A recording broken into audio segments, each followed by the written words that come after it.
Thank you so much for watching. Let us bring back our combination from last week. People really loved seeing Sean Bell, who is the One Nation Senator from New South Wales, and our wonderful favourite, none other than Linda Scott, who's free of all responsibilities, but still able to her bootstraps. Now, the dismissal documentary, it'll be up next week, of course. Looking forward to it. Chris Uhlmann with the story of how old mate got the biscuit 50 years ago. And remember the postscript?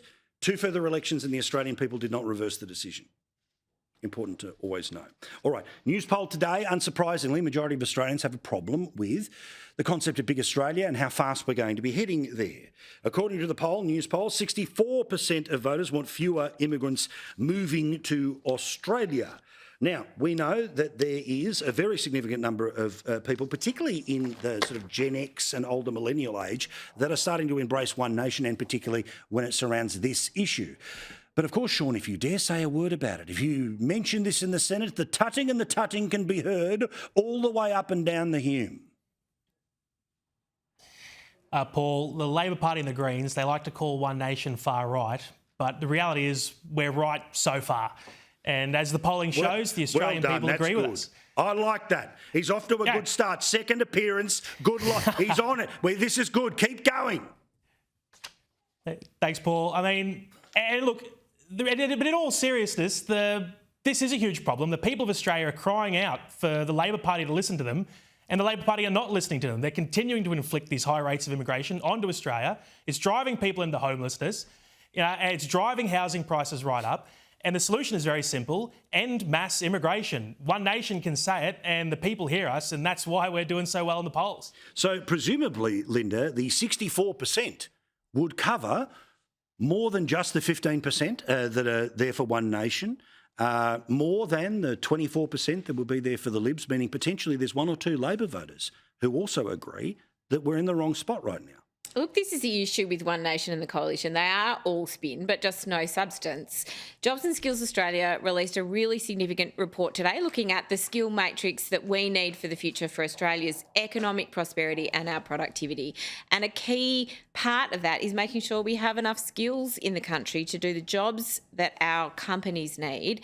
And part of that lever is, and always has been for Australia, migration. It's so critical that we fill the skill shortages in places like construction, from better training, better trades here, but also from migration. And the notion that we can somehow pretend that that is not an economic fact, it is not good for productivity, is just false and misleading. And so if we have somehow dramatic cuts to migration, we are at risk of tanking our economy. And that is what One Nation won't tell you about. The other thing I think it's important to say here, Paul, is that, you know, under Labor, they have driven up skilled migration and looked at the other bits of our migration mix to make sure it was more balanced. That did not happen under the Coalition. Under the Coalition, they had growth in some sectors of the migration program, particularly in international students, but not in the areas where our economy necessarily always needed it. So, would you not give me, just slightly, would you not give me that perhaps,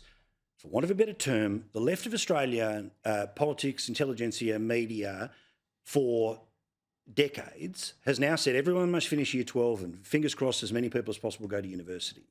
That the problem with the skill shortage is because we have, for want of a better term, kind of scandalised the choice of picking up a hammer.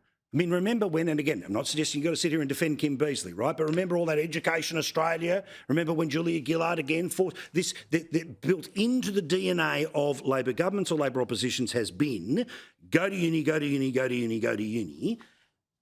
Now there might be more efforts to go to TAFE, go to TAFE. But I think culturally we could have avoided the need to import skills if we had embraced the opportunities of more kids to be able to go and get them. Well, look, I'm a proud lefty and my dad was a very proud TAFE teacher. So I won't give it to you because I do think that the left has really embraced TAFE and training. They've embraced policies to have free TAFE right across the country right now.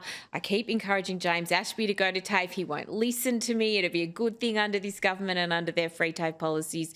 So I don't agree with you, but we do need to have a more concerted effort to get people into these areas and training in places like construction are great industry, great roles, but also to get the houses for the future built. All right, let's get to the free power announcement that was made today by the Climate and Energy Minister, Chris Bowen. This is him explaining how, depending on if you fill out the right form and you're in the right state, for a couple of hours, you'll get free power during the middle of the day.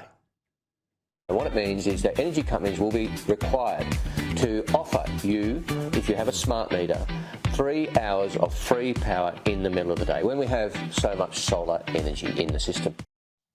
Okay, so we now know that it's not going to really matter what the fine print is. It's not going to matter what the asterisks, again, that it's not for every state and not for everyone. But Sean, I can feel a slogan coming on that's going to get a public information campaign behind it, which of course will be shoved right down our throats. What do you think of what they've done here, and do you think it'll be popular? Paul, it's free energy. It's free. It's just free. I can't believe I didn't think of it. It's just free. Why is he being so stingy? Why is it only 3 hours? Why not just make it free all day? And the reality is, it's this policy of free energy. It's only slightly more absurd than Labor's flagship policy of net zero. And so it's no surprise that Chris Bowen's one of the architects of the whole net zero policy has come up with this new free energy policy. And the truth is, if they think that they're going to get free energy, I've got a bridge in Sydney to sell. I suspect free energy is going to lead to the highest power bills that you've ever seen. And I suspect if we continue to listen to Labor and their ideas, that power bills will go up. And the simple solution to that is to start... I think we should scrap Chris Bowen's proposal, scrap net zero, and start embracing the things that made energy cheap and affordable in the first place, which is coal, gas, and those traditional power sources that, look, they weren't free, but the energy was an awful lot cheaper. Yeah, certainly. I'm happy to go sort of Bowen free for a few hours a day here. One of the details that did come out in an announcement is something that, Linda, I'm going to give you team points for, which is Australians are very much embracing the idea of batteries at home to be able to effectively cut themselves off from the grid. I think it's a great idea, okay? Sometimes, broken clock, all the rest of it, there are good ideas that are out there. But this particular idea here too, essentially, you have to go to the smart meter, which means as opposed to the averaging, they can sort of real-time work out what's going on. Obviously, if you've got the appliances to be able to time delay, things you would do at night to do during the day, or the pitch from the government is supposedly to people who are home in the middle of the day. But is it a lovely little slogan where there's going to be a spike in the tail? Because the energy companies today, the Australian Energy Council, have come out and said, what? Oh, I think this is a great policy because it does mean that people can, transition to good systems where they can better measure their own individual households' pressure on the grid. And what Chris Bowen is trying to do is to incentivise people to use more power during the middle of the day when there's not as much pressure on the grid. Because we know, for example, I was with Chris Bowen last week at an event and he was speaking about just last week, in New South Wales, 30% of the coal-fired power component of the grid was down on that day. And everyone was shocked when he said this. And he said, well, this is a pretty common thing that happens because these coal-fired power stations, they're getting to the end of their life. So we need to manage the grid to make sure it's stable, and we need to transition to renewables to make sure there's more power coming in at a more affordable price. This is a great example, 3 hours during the middle of the day for Australians to access free power as they transition to these smart monitors to make sure that they're using the grid at a time that better spreads the energy demand across the 24-hour cycle. It's smart policy. It's good for people. I'm glad you're paying it credit where credit is due. No. The batteries. I'm glad you're celebrating the batteries. Chris Bowen and you're his going to make magnificent Labor announcement. I'm so proud. Sean, that's a lovely verbal. I love you, but that's the bit that and I'm going to get the emails for it. Sean, again, your response to Linda and everything's okay scenario here. I mean, I'd say go have a look at what smart meter introduction in the UK did to power prices there. They skyrocketed. And I think One Nation's been sort of warning people about the dangers of the smart meters for a very long time. I was talking to a gentleman the other day and he explained that, he's got his batteries going, the solar's going, he collects that energy, suddenly, bang, the smart meter starts sucking it out. The government will sell it back to him for 17 cents and yet they're charging him 30 cents for it. So ultimately all this free energy starts coming in at a huge cost to the taxpayer. And it seems a lot of that free energy is being the energy that you're providing the Labor government. Look, and this isn't a good policy. It's not a smart policy. The energy's not free. And you just watch these companies, they'll start covering the cost of the free energy at other times of the day. Ultimately, the cost is, and again, it's not even free. It's being paid for by someone else's money. That's just how it's going to work. By the way, you know, Linda, I know that Chris Bowen had that line in his speech, right? Right now, sorry, I got to do the glasses thing.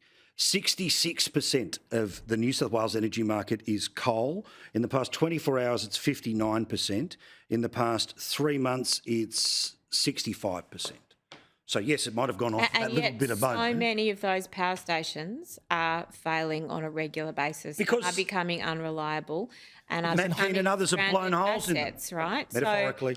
So, you know, let's be clear about this. These assets will not last. Many of them don't have many years to go, and the companies that own them, not the government, the companies that own them are not proposing to maintain them or keep them going. One thing we need alternative, cheaper, renewable energy sources in this country.